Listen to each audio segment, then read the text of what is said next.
Y este ciclo tiene 7 pasos, que se los voy a enunciar rápidamente. El primero es, todos comienzan con una lucha por salir adelante. Por ejemplo, en los Estados Unidos de Norteamérica llegaron los pioneros, 1525 al estado de Virginia, y lucharon, etcétera, etcétera, por salir adelante. Los imperios conquistan y luchan por seguir adelante. México se encuentra ahorita en un papel donde queremos comenzar a seguir adelante. Después de que comenzamos a abrirnos paso en la vida o en tu negocio, viene el segundo paso, que es la prosperidad. Comienzas a hacer dinero, comienzas a tener ya propiedades y pasamos al tercer paso, que es la abundancia, donde llegamos a acumular más de lo que deberíamos de guardar. Cuando comenzamos a guardar más de lo que nosotros debemos de guardar, pasamos al cuarto paso, que es la complacencia, donde ya no nos importa absolutamente nada más que nuestra propia comodidad. Roma, por ejemplo, fue destruida precisamente porque llevó una complacencia tan grande, habían prosperado, tenían tanta abundancia que comenzaron a hacer orgías. Y comenzaron a complacerse y a decir, no me importa si tengo sexo hombre con hombre, mujer con mujer, no me importa nada. Ese cuarto nivel llega al quinto, que es la apatía. La apatía es cuando ya no te interesa absolutamente nada. Ni siquiera tu matrimonio, no te interesan tus hijos, no te interesa la iglesia, no te interesa nada ni nadie más que tu propia persona. Los gobernantes que llegan a este nivel, donde es un gobierno apático, es cuando ya no les interesa ejercer el gobierno, donde ya dejan que la anarquía comience a levantarse en la nación y comiencen las revoluciones y comiencen los problemas sin que el gobierno intervenga por su apatía política. De ahí pasamos al sexto nivel, que es la inmoralidad. Siempre la inmoralidad será el lugar anterior o el paso anterior a la precipitación, a la espiral de la autodestrucción humana. Cuando el ser humano llega a la inmoralidad, cuando un imperio llega a la inmoralidad, cuando en una familia comienzan a entrar esa familia videos pornográficos, y te complaces ya en ver esa película de vez en cuando, y ya tienes un estado de complacencia y de apatía donde ya nada te mueve, porque para ti es igual ver pornografía o no ver pornografía, es cuando te encuentras en la víspera de tu propia autodestrucción, que es la inmoralidad. Y el séptimo paso es el derrumbamiento espiritual, la caída espiritual. En el libro de los Efesios, capítulo 4, de una forma rápida vamos a ver de qué forma se enuncia esta espiral tan grave que ha sucedido, repito, en las naciones como en los individuos y en las mismas familias. Dice en Efesios capítulo 4, versículo 17. Esto pues digo y requiero en el Señor, que ya no anden como los otros gentiles que andan en la vanidad de su mente, teniendo el entendimiento entenebrecido, ajenos de la vida de Dios, por la ignorancia que en ellos hay, por la dureza de su corazón, los cuales, y aquí comienza la espiral, después que perdieron toda sensibilidad, o sea, comenzamos a perder la sensibilidad, comenzamos a ser insensibles, se entregaron a lascivia para cometer con avidez toda clase de impureza. Esta espiral la repite otra vez Romanos capítulo 1, habiendo conocido a Dios, no le glorificaron como a Dios, se entregaron en sus pasiones vergonzosas. Y esto es precisamente lo que en esta mañana vamos a estudiar de una forma un poco más detenida en Isaías capítulo 5, versículo 8 en adelante. En el versículo del 8 al 10 encontramos el primer paso de esta espiral, que podríamos decir como el materialismo. La ambición o la advertencia contra la codicia. Ay de los que se juntan casa a casa y añaden heredad a heredad hasta ocuparlo todo. ¿Habitarán ustedes solos en medio de la tierra? Dice el Señor. Muchas personas en los tiempos de Israel, comenzaron a amasar fortunas comprando propiedades rentables y tierras que pudieron ellos después vender. Y comenzaron a creer que mientras compraban un terreno, y ahora quiero otro terreno, y ahora quiero otra casa, cada casa que compraban les hacía experimentar un sentimiento falso de seguridad, que es lo que los bienes materiales y lo que el dinero le producen al ser humano. Recordemos aquí en este momento que no es pecado ser rico. No es pecado que seas dueño del castillo de Chapultepec. Lo que es pecado es que si tienes 10 propiedades, no le des por lo menos el 30 o el 40% de tus propiedades a la obra de Dios. Eso es lo que es pecado, que comiences a amontonar y a guardar más de lo que debes de guardar. Si ganas $1,000,000 al mes de salario, no es pecado, mientras le des $300,000 a la obra de Dios. Yo conozco grandes millonarios en Estados Unidos que dan $600,000, o sea, no dan el diezmo, dan el 60%. Y Dios les aumenta el próximo año a $2,000,000. ¿Por qué? Porque Dios está buscando esos canales de personas que cuando reciben no lo guardan, sino que son canales que Dios usa para poder bendecir y poder engrandecer su reino en este mundo. Entonces, este es un mensaje contra la codicia, contra guardar más cosas y amontonar más cosas. Aun cuando estas personas en los tiempos de Isaías estaban amontonando y significaba echar muchas veces a familias pobres de sus casas, buscaban controlar edificios enteros y terrenos para después rentarlos y venderlos más caros. No les importaba desvestir a los pobres para vestirse ellos con más lujos. Otros adquirían tierras para edificar ranchos, granjas que les produjeran más dinero. En Jeremías capítulo 6, versículo 13, el profeta les dijo, así dijo Jehová, porque desde el más chico hasta ellos el más grande, cada uno sigue la avaricia, y desde el profeta hasta el sacerdote, todos son engañadores. Y vemos que este fenómeno se ve también, no solamente en el mundo, en los imperios, sino también en las iglesias. Así es. Hay muchas personas, hay muchos misioneros, hay muchos predicadores, hay muchos pastores que están cayendo precisamente en este pecado. En el pecado, ¿verdad?, de estar pide y pide y pide y pide. Y no hay nada de malo con decir a la gente, es una bendición que tú le des al reino de Dios. Pero que no se convierta esto en un pan nuestro de cada día donde tiro por viaje, ¿verdad? Es pedir y pedir y pedir. O sea, llega un momento en el que ya es exagerado esto. Y si me mandas esto, te voy a dar a esto. Y si haces esto conmigo, te voy a dar estas cosas. Y comenzamos ya a vender las bendiciones. Que fue lo que hizo que Roma cayera y sucumbiera hace miles de años. Cuando Juan Tetzel comenzó en Alemania a pasar con una charola, traía un cofre de oro y venía en Alemania diciendo, el que aviente el primer chelín que entre aquí al cofre, sus pecados serán perdonados por orden papal y del Vaticano. Y en ese momento un hombre monje llamado Martín Lutero escuchó que ese hombre estaba vendiendo la salvación y los alemanes pues metían en su dinero para que pudieran comprar su salvación. Fue lo que hizo que se enardeciera y por ello surgió lo que se conoce como la Reforma Protestante de 1525, que incendió Europa, ¿verdad? Y comenzó a levantarse la Biblia, como la Biblia es la palabra de Dios, la salvación no se vende, la salvación es gratis por la sangre de Jesucristo.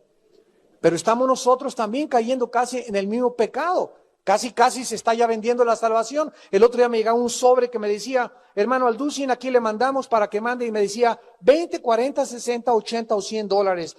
Y le prometemos que si usted nos manda más de 40, estará usted en la lista de oración para librarlo de sus maldiciones.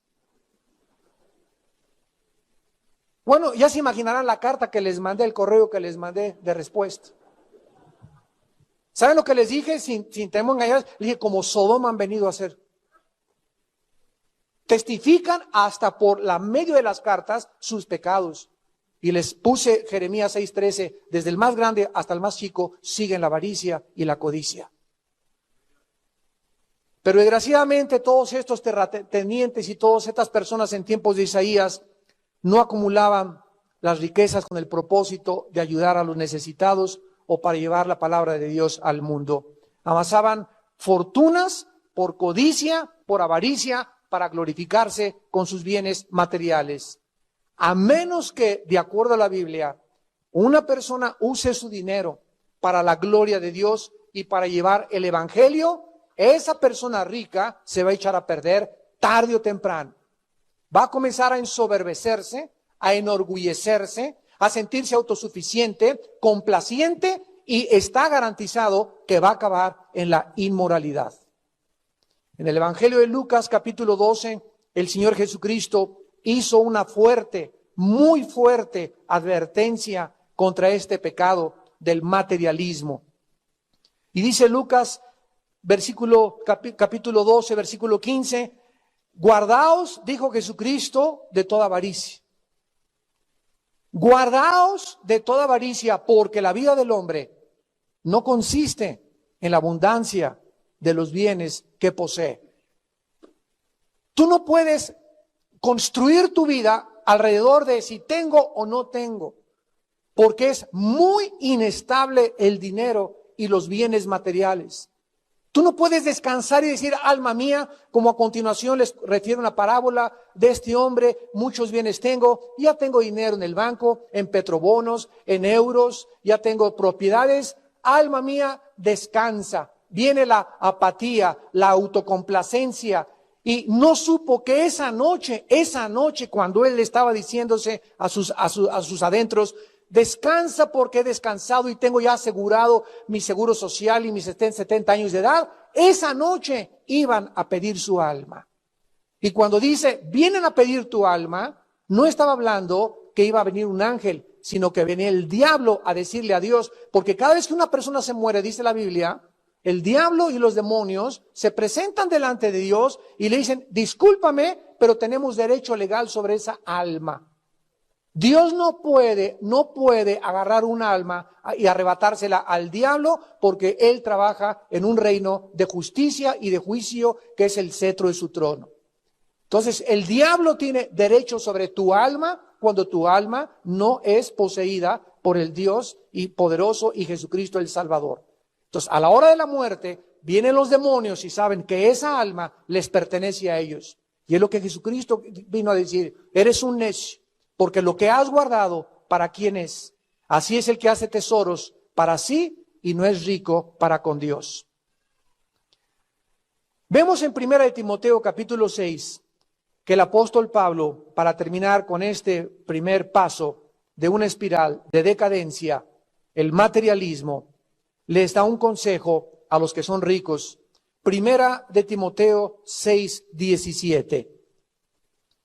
1 Timoteo 6:17. A los ricos de este siglo manda que vendan todo. ¿Eso dice? Jamás dice eso. Manda que no sean altivos, porque desgraciadamente, vuelvo a repetir, la Biblia dice que las riquezas, el dinero, el poder hace a la gente prepotente, autoritaria, soberbia y arrogante para con los demás. Diles que no sean altivos ni pongan la esperanza en las riquezas. En tercer lugar, las cuales son inciertas, sino en el Dios vivo, que nos da todas las cosas en abundancia para que las disfrutemos, que hagan bien, que sean ricos en buenas obras, dadivosos y generosos. Dios no se enoja con que tengas mucho dinero y ganes mucho dinero, mientras tú seas una persona generosa, o sea, en la proporción en la que te entra, es en la proporción en la que das. Entonces, Dios no quiere que tú comiences a guardar porque te vas a hacer orgulloso. Vas a comenzar a decir, es que es mi esfuerzo, es mi trabajo, yo me lo merezco, y le metes debajo del colchón Simmons, ahí todos los dólares que tienes.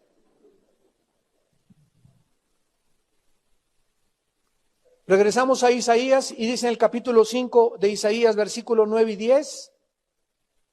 10 yugadas de viña producirán un bato y un homer de semilla producirá un efa. En otras palabras, Dios les hace una advertencia muy severa a estas personas codiciosas y avaras. Todo lo que ellos tengan serán asolados y quedarán algún día improductivos. En la misma forma en la que una persona puede decir en este día, alma mía descansa porque tengo todo, en una hora, en un minuto, en un segundo, Dios te puede quitar todo lo que tienes. Te puede venir de repente una embolia cerebral que te queda como, te convierte en estado vegetal hasta el día de tu muerte. Puede venir una catástrofe, puede venir un cambio, puede venir miles de cosas. Porque Dios dice que Él deshace como polilla lo que el hombre aprecia más. Las riquezas son inciertas. La vida del hombre no consiste en los bienes que tú posees. Si tú posees bienes, dale gracias a Dios, pero úsalos para la gloria de Dios, para que tengas todavía más bienes. En segundo lugar, dice la Biblia, hay de los que se levantan de mañana, versículo 11, para seguir la embriaguez. Este es el segundo símbolo, síntoma de decadencia espiritual.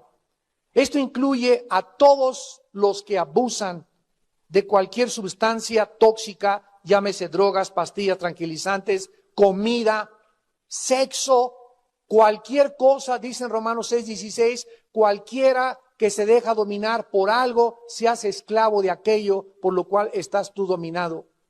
Entonces Dios no quiere que seamos esclavos de nada. La comida te puede llegar a convertirse en un Dios y puedes ser adicto a la comida, adicto al sexo, adicto al alcohol, adicto a las drogas, adicto a las pastillas tranquilizantes. Y Dios no quiere que tu vida gire alrededor de una esclavitud, porque siempre el que depende de algo es esclavo de aquel del cual tú dependes. Dios describe claramente que es importante que nosotros tengamos cuidado, porque actualmente es precisamente lo que todo el mundo hace, y más en estas fiestas. Se ponen unas borracheras que se caen de la silla. Dice en el versículo 13, mi pueblo fue llevado porque no tuvo conocimiento, y su gloria pereció de hambre, y su multitud se secó de sed. Esto significa que después de que Jerusalén había comenzado a comportarse de una forma codiciosa y una forma materialista, comenzaron a un estado de complacencia, a alcoholizarse, a emborracharse, porque creían que eran dueños del mundo. Y la Biblia dice, ¿cuántas personas adictas acaban perdiendo su familia, su trabajo, sus amigos, hasta su propia dignidad? Acaban perdiéndolo todo. ¿Y todo por qué? Porque nunca se imaginaron a dónde podría llevarlos esta adicción. Actualmente está muy de moda que si una persona tiene problemas de neurastenia o tiene problemas de esquizofrenia o caes en las manos de un psiquiatra o de un psicólogo, escúchame con mucho cuidado, que no sea cristiano, caes en manos de la drogadicción. Hermano, es que por prescripción médica me estoy tomando 2 miligramos de Valium diarios, pero está controlado por el médico. No es cierto, no es cierto, no es cierto. En un mes te lo va a subir a 5 miligramos. En 4 meses te lo va a subir a 8 miligramos, porque el cuerpo va a pedir más y más y más. Viene la adicción química, físico-química en el cuerpo, donde el organismo ya necesita esa droga para funcionar. Y si no tienes los tranquilizantes, ya no eres tú. Y sin que te des cuenta, eres una drogadicta. Eres un drogadicto. Entonces no acuses a tu hijo de marihuano o de cocainómano cuando tú eres drogadicto o drogadicta de pastillas tranquilizantes. Ahora está de moda el Prozac para la depresión, el Ecuanil y todas estas drogas. Es interesante que la palabra fármaco, que se traduce farmacia, en el griego signifique brujería, hechicería. De ahí se tradujo la palabra hechicería en el griego, de la palabra que se usa para droga, para farmacia. Entonces tenemos que tener cuidado con las drogas tranquilizantes, las drogas que quieren calmar la depresión de la persona, porque los psiquiatras y los psicólogos, desgraciadamente, no pueden manejar a un neurasténico, a un maniático depresivo, a un psicótico, más que con tranquilizantes.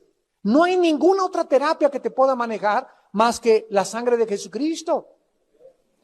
Pero hemos abandonado totalmente la promesa de Dios de que tú puedes encontrar la paz, y Dios nos manda, por nada estén afanados, tú puedes tener tranquilidad, y la razón de tu intranquilidad de tu neurosis no es más que espiritual, no es mental, no es psíquico tu problema. La raíz siempre es espiritual, porque el espíritu es la raíz de los tres componentes del ser humano. Somos un espíritu, tenemos un alma, vivimos dentro de un cuerpo.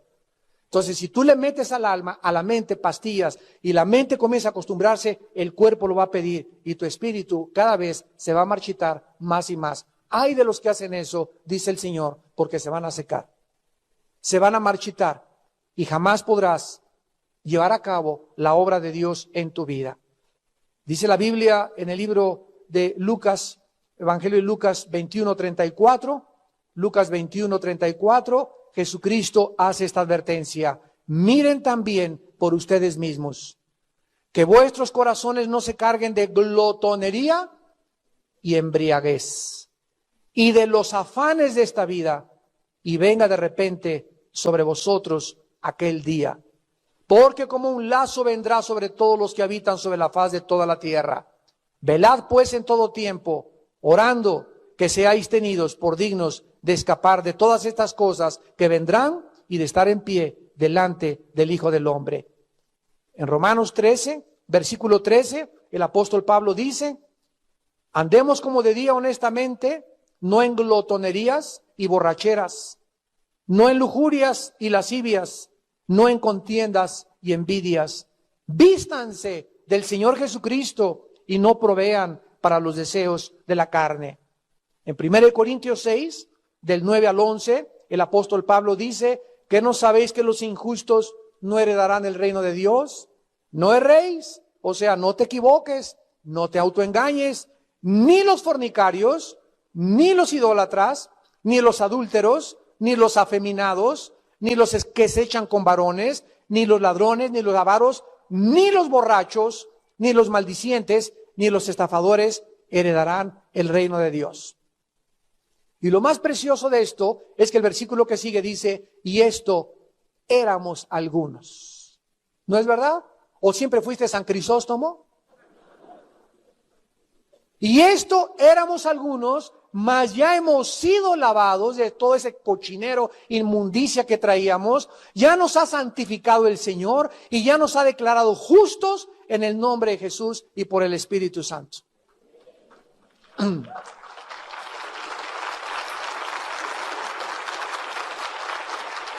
En tercer lugar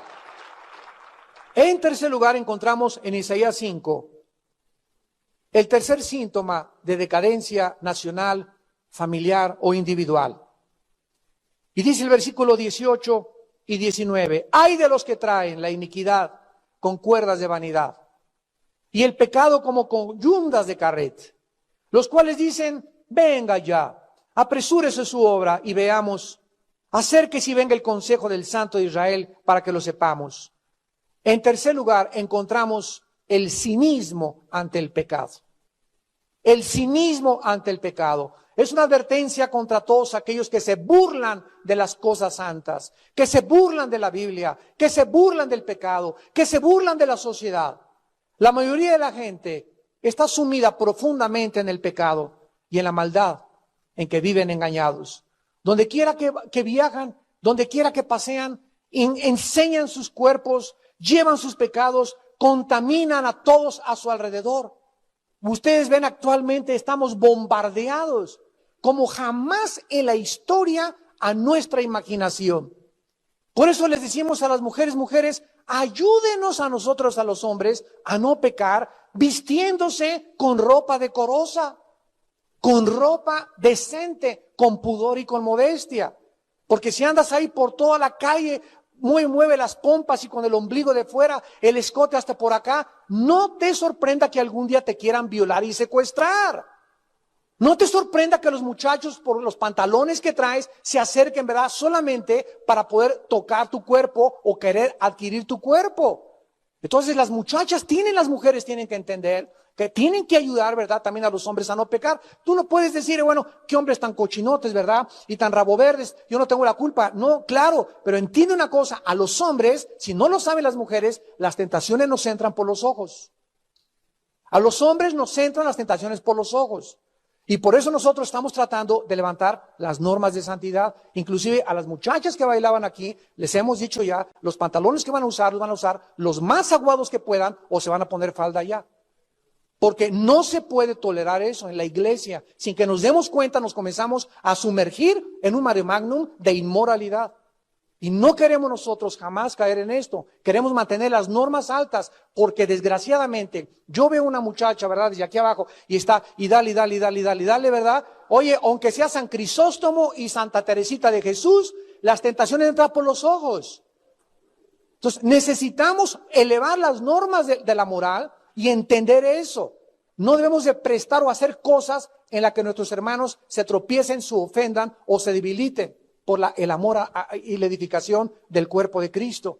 Entonces, es importante que no seamos descarados, que no llegues al momento de, como los desfiles homosexuales, ahí desfilan en carretas en Reforma, semiencuerados, vestidos de mujeres, arrastrando como con yundas de carreta su pecado, diciéndole al mundo, sí soy que, y me da mucho gusto, y los reto a todos, y besándose enfrente de todos. Eso no se vale en la sociedad que vivimos.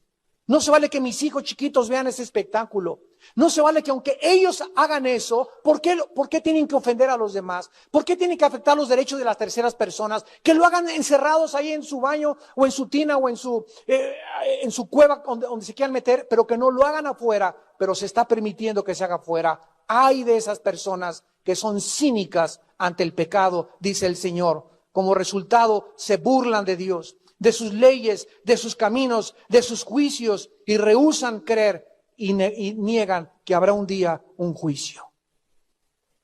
Y todas esas personas en las películas, en los videocentros, en tus amigos en la escuela, que se burlan y te atacan y te calumnian, recuerda las palabras de Jesús. Dichosos y felices sois cuando por mi causa te calumnien, te persigan, mientan contra ti por causa de que eres cristiano.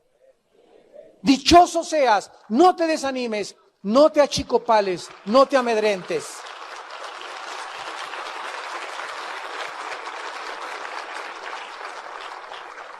En cuarto lugar, dice Isaías 5, versículo 20. Ay de los que a lo malo dicen bueno y a lo bueno malo, que hacen de la luz tinieblas y de las tinieblas luz, que ponen lo amargo por dulce y lo dulce por amargo. En cuarto lugar, vemos nosotros los valores relativistas. En otras palabras, advertencia contra aquellos que pervierten los valores de Dios. Nunca en la historia había existido tanta confusión como en el siglo que vivimos acerca de los valores de la moral. Es increíble en la televisión, los conductores de televisión, las conductoras de televisión presentan a personas totalmente degradadas, inmorales, pero como son artistas y como son famosos, les dan el derecho de opinar. A ver qué piensa Madonna de esto. ¿Y quién me va a venir a enseñar ella? ¿De qué cosa me va a enseñar ella? A ver, este cantante, pásele por acá. A ver, Michael Jackson, ¿qué opinas de la familia? Imagínense nada más. Esta confusión comenzó a reinar porque cuando una persona es codiciosa, cuando una persona se entrega a la adicción, cuando una persona comienza a burlarse y a entrar en la complacencia y entra en la apatía, comienza la confusión mental. Pierdes la brújula, pierdes la dirección del Espíritu Santo y a lo bueno le llamas malo y a lo malo le llamas bueno. En sus mentes dicen, nadie tiene derecho a decirme qué es bueno o qué es malo. Yo tengo la capacidad de decidir si esto es bueno o no es malo. Si esta muchacha me conviene o no me conviene. Si este muchacho me conviene o no me conviene. Si yo soy así o tengo ese estilo de vida. Si tú tienes tu vida, métete con tu vida. Déjame vivir mi vida. Esta es lo que se llama la filosofía relativista. Tú tienes tu verdad, yo tengo mi verdad. No hay verdades absolutas. Los nazis en la Segunda Guerra Mundial mataron a más de 6 millones de judíos y cuando fueron presentados en el juicio de Nuremberg en 1947-48, ellos comenzaron a argumentar de que habían obedecido las órdenes del Führer.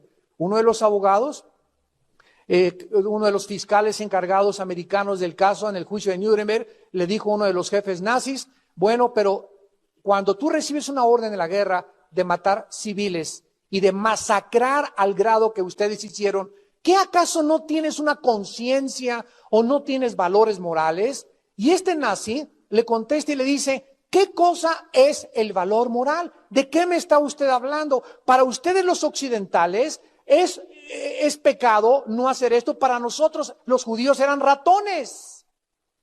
Imagínense que el mundo llegue a este grado donde bueno, en México permiten en España permiten la marihuana, en México no. En Estados Unidos tienen estas leyes, en otro país no las tienen. Y cada nación, de acuerdo a su conceptualización y su perspectiva del gobierno y de la vida y de la moral y de la ética, comienza a establecer sus normas. Gracias a Dios que Dios es el legislador de la moral. Y si no tuviéramos una norma, un parámetro que es la Biblia, cada quien podría decir, papá, no te metas conmigo, déjame fumar marihuana, tú eres ateo, entonces ¿de qué me criticas de que yo sea drogadicto? ¿Qué es más pecado, ser ateo, ser marihuano? ¿Sobre qué plataforma vas a poder decirle a tu hijo, no hagas esto cuando tú eres peor que tu hijo? Papá, ¿por qué me criticas a mamá cuando me platicas si tú abandonaste a mi padre? Perdemos totalmente el piso.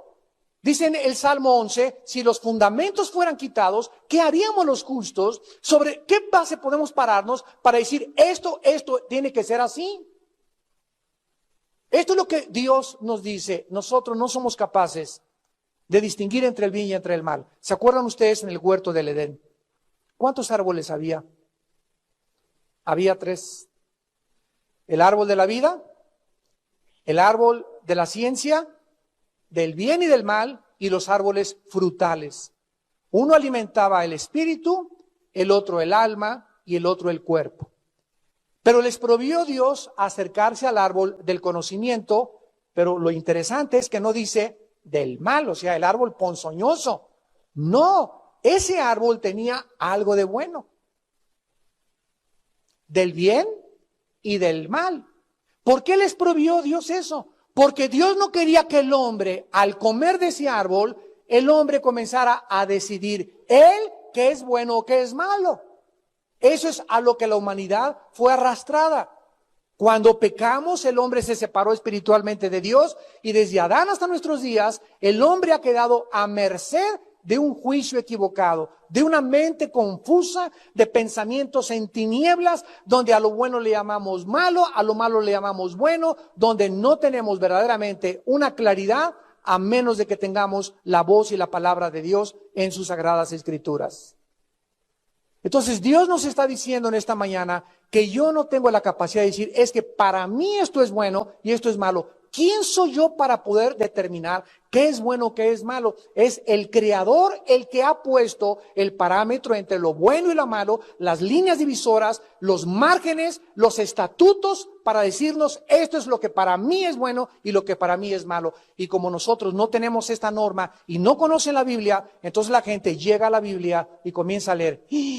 Maten a todos los cananitas. ¡Qué Dios tan inmisericordioso! ¿Cómo puede mandar a los cananitas? Y no perdonen hombres ni mujeres, porque para nuestro concepto el matar es malo, pero Dios es el creador y como creador Él tiene la soberanía y el derecho y la prerrogativa de sus criaturas.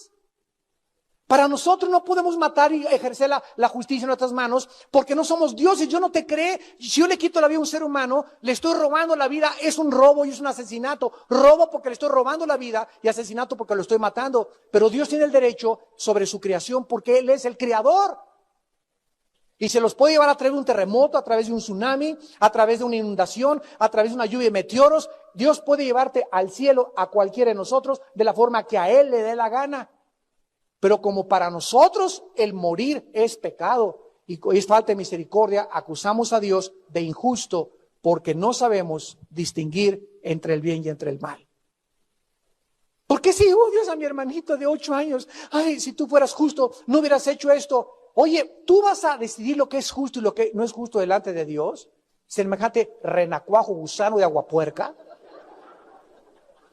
Te vas a poner al tiro al creador de los cielos, al omnipotente, y decirle, cuando muchas veces es mucho mejor cuando los niños se van antes de tiempo al cielo. No, pero yo quería que aquí se quedara a sufrir. y que fuera a la secundaria y que lo reprobaran y que se convirtiera en drogadicto y quisiera esto y el otro, a lo mejor era todo eso lo que iba a hacer esa criatura de tu familia, y gracias a Dios que Él se lo llevó. En el tsunami, 70% de los niños en el tsunami de Sumatra, 70% de los muertos eran menores de 12 años.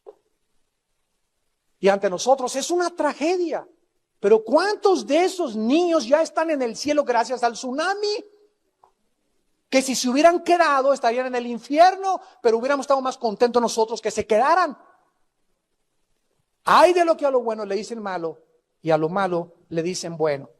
Esto es algo tremendo porque lo estamos viviendo en los valores relativistas. Salomón en Proverbios capítulo 17. Esto México lo está viviendo ahorita. Dice en Proverbios 17, versículo 15, el que justifica al impío y condena al justo, ambos son igualmente abominables a Jehová. Imagínate nada más, condenar o justificar al impío.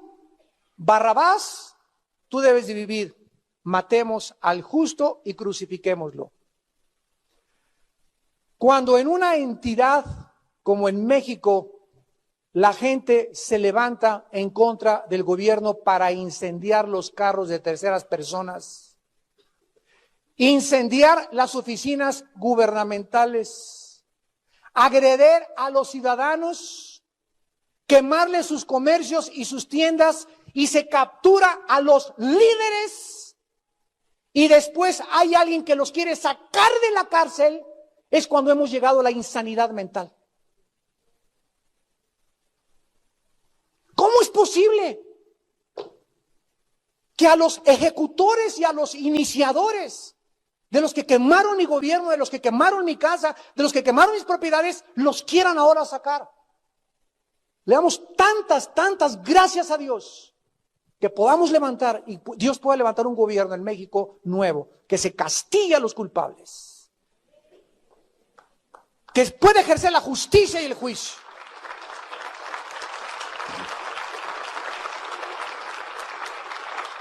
¿Cómo podemos atrevernos a... Saquen ese secuestrador pobrecito de la cárcel, saquen ese incendiario pobrecito porque pertenece a mi partido? Imagínense nada más a dónde puede México llegar. Dice en Proverbios 24, versículo 24. Escuchen, políticos que nos escuchan. Proverbios 24, 24. El que dijere al malo, justo eres, los pueblos lo maldecirán y le detestarán las naciones. Le detestarán las naciones. Cuando comenzamos ya a decirles a los malos que son víctimas y que debemos abogar simplemente por políticamente deben de salir, es cuando dice la Biblia, las mismas naciones y el mismo pueblo te va a maldecir. Y nosotros somos una voz, los cristianos somos una voz. Ahora que estaba yo hace poco en Cristo para las Naciones en Estados Unidos, estaba dando una conferencia y se acercaron varios estudiantes conmigo. Yo creo que voy a impartir una clase de teología a partir del año que entra en Cristo para las Naciones, 1 hora a la semana, algo así. Me están invitando a dar una clase. Y me estaban diciendo los estudiantes, ¿cómo es posible que en México pueda haber esta decadencia de la justicia y esta corrupción de la justicia, donde ya a los malos se lo está sacando de la cárcel y donde ya no saben quiénes son los buenos y quiénes son los malos? Le dije, esto precisamente los llevé a Proverbios 24. Al malo le dicen justo, al justo le dicen malo. Los pueblos le maldecirán. Y debemos orar más que nunca, oremos. Yo le he dicho aquí a mi hermano Ismael que aquí los domingos, por favor, oremos por nuestro gobierno durante todo este tiempo. Oremos, mantengamos como iglesia levantémosle la mano a nuestro presidente. Yo no lo puse, tú no lo pusiste, lo puso Dios. Y dice en Romanos 13 que el que resiste a la autoridad acarrea condenación contra él mismo. La Biblia nos manda a someternos, no importa de qué partido hubiera sido, nos teníamos que someter al que Dios pusiera. Pero si Dios puso ese, a ese nos sometemos, a ese defendemos, por él oramos y le levantamos las manos. porque es nuestra obligación y nuestra responsabilidad moral como cristianos.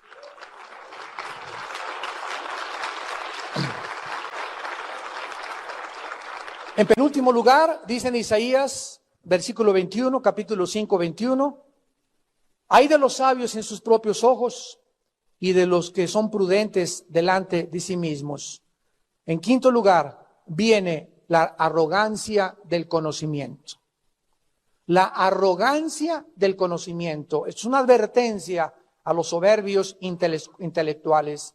¿Cuántas personas se creen en sus propios ojos sabios y con la suficiente capacidad de sentir que no necesitan a Dios ni pedirle consejo a Dios? En el Salmo capítulo 2 se describe claramente por David la situación a la que las naciones iban a llegar. Dice el Salmo 2, ¿por qué se amotinan las gentes y los pueblos piensan cosas vanas? O sea, ¿cuál es el resultado de los amotinamientos, de las revoluciones, de los golpes de Estado, etcétera, etcétera? El versículo 2 lo contesta. Se levantarán los reyes de la tierra y príncipes consultarán unidos contra Jehová y contra su ungido, diciendo, rompamos sus ligaduras y echemos de nosotros sus cuerdas. En 1948, cuando se constituyó el Estado de Israel como Estado libre, soberano e independiente, existía un grupo de naciones que se llamaba la Liga de las Naciones. En el 48 ya se cambió la Liga de Naciones y se convirtió en la Organización de las Naciones Unidas. Y desde 1948 hasta el siglo XXI, esta organización internacional tiene como principal objetivo en sus estatutos preservar la paz, impedir las guerras y tratar de que pueda haber tolerancia entre una nación y otra nación. Bueno, desde que se constituyó las Naciones Unidas hasta ahorita ha habido más guerras que en los últimos 18 siglos.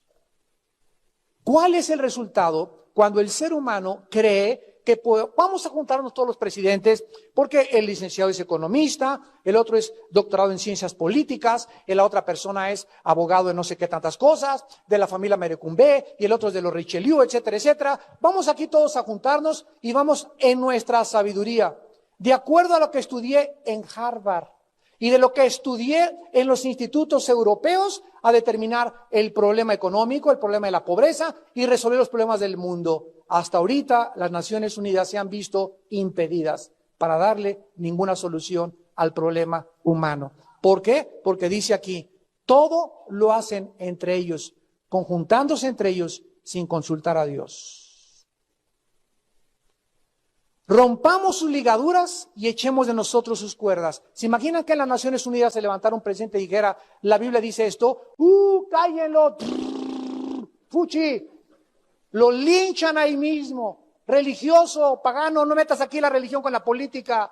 Espérame tantito, esto no es religión, son bases morales para legislar una nación. Si le quieres llamar religioso a eso, llámale como quieras, pero son los estatutos divinos de Dios. No podemos divorciar a Dios de nuestra vida moral. Y aunque es necesaria la separación de iglesia y Estado, porque el Estado tiene que gobernar y promulgar leyes, la iglesia y la religión es la conciencia de las naciones, es la conciencia de la moral, y el Estado no se puede meter con la moral, la iglesia no se puede meter con la política. Son dos cosas diferentes, lo aceptamos, pero los dos se necesitan. Porque siempre seremos la conciencia.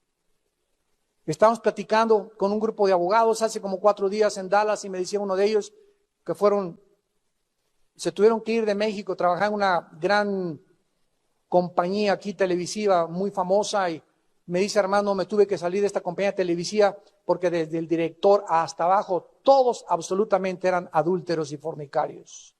No entraba ninguna muchacha aquí a esta compañía de televisión sin que los directores no la tomaran como su amante. Estaba yo tan asqueado, me dice este muchacho abogado de 33 años, que tuve que ir y renunciar porque eran unas fiestas, eran unas orgías. Es increíble la depravación que existe por todos lados. Increíble lo que le están haciendo a las muchachas para obtener trabajo. Dame tu cuerpo y te hago mi secretaria.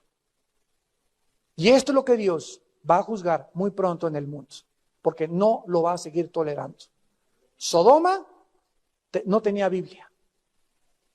Y cuando Cristo apareció 3000 años después, le dijo a una ciudad, Corazín, si en Sodoma se hubieran hecho las cosas que yo hice con ustedes, quiero decirles algo, en el día del juicio voy a ser más tolerable con Sodoma que con ustedes.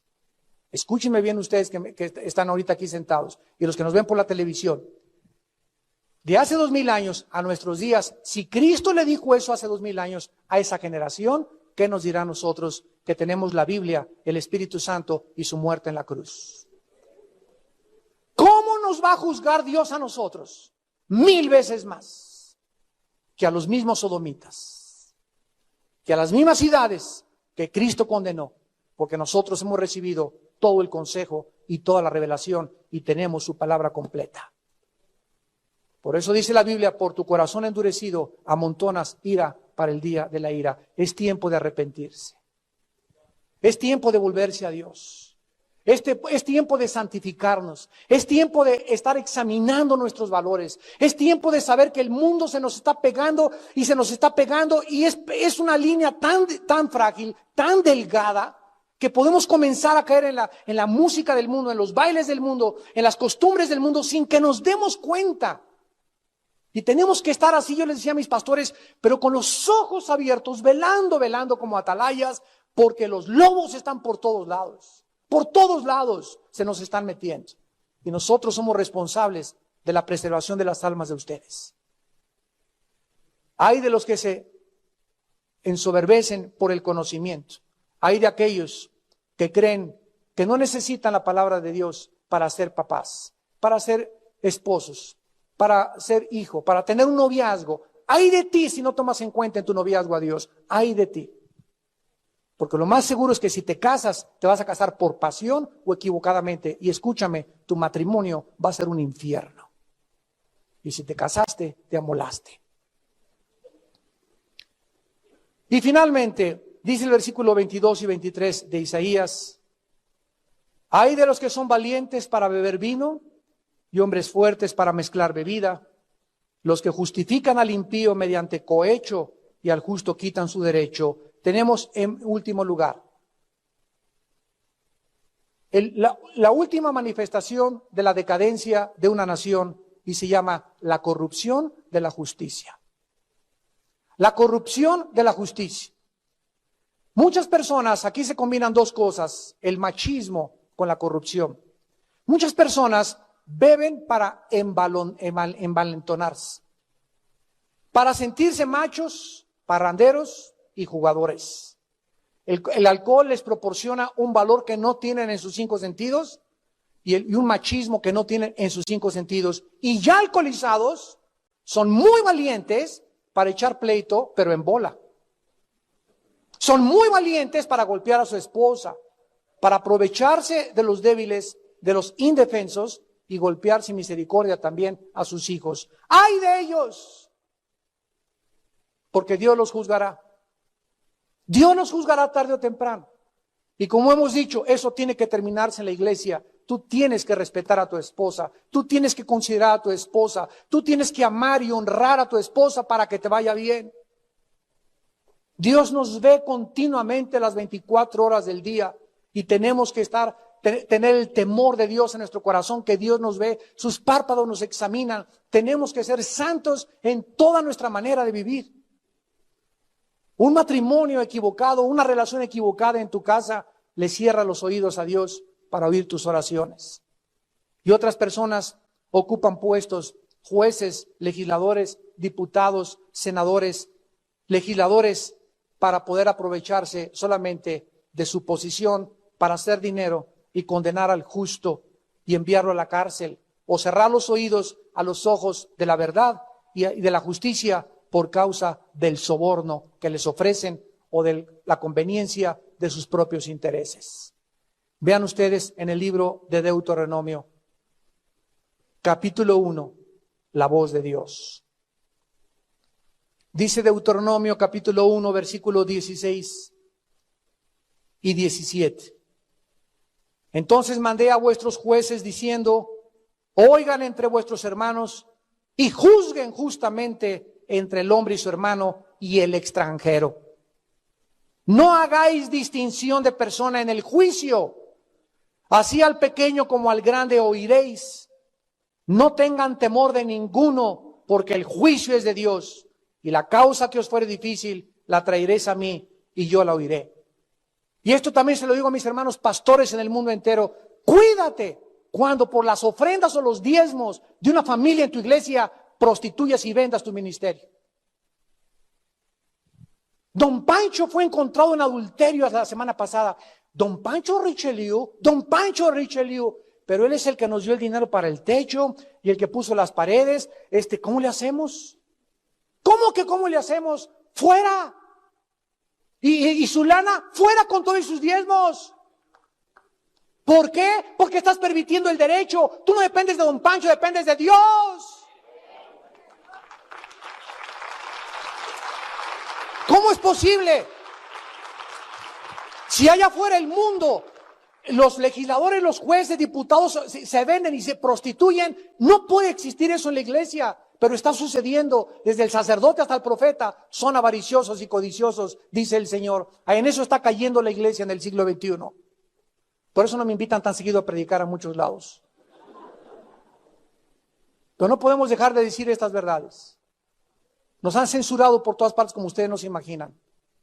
Pero tenemos que seguir blandiendo y levantando la bandera de la verdad.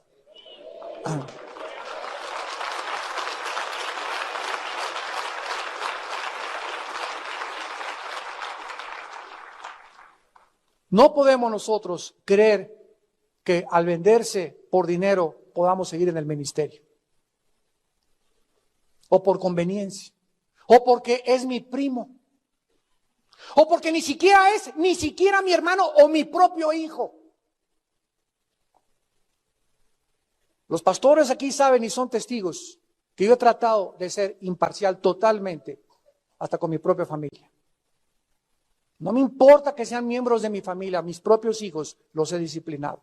Porque no quiero que me pase lo que le pasó a Elí, que por no estorbar a sus hijos, su casa fue declarada condenada y juzgada por Dios.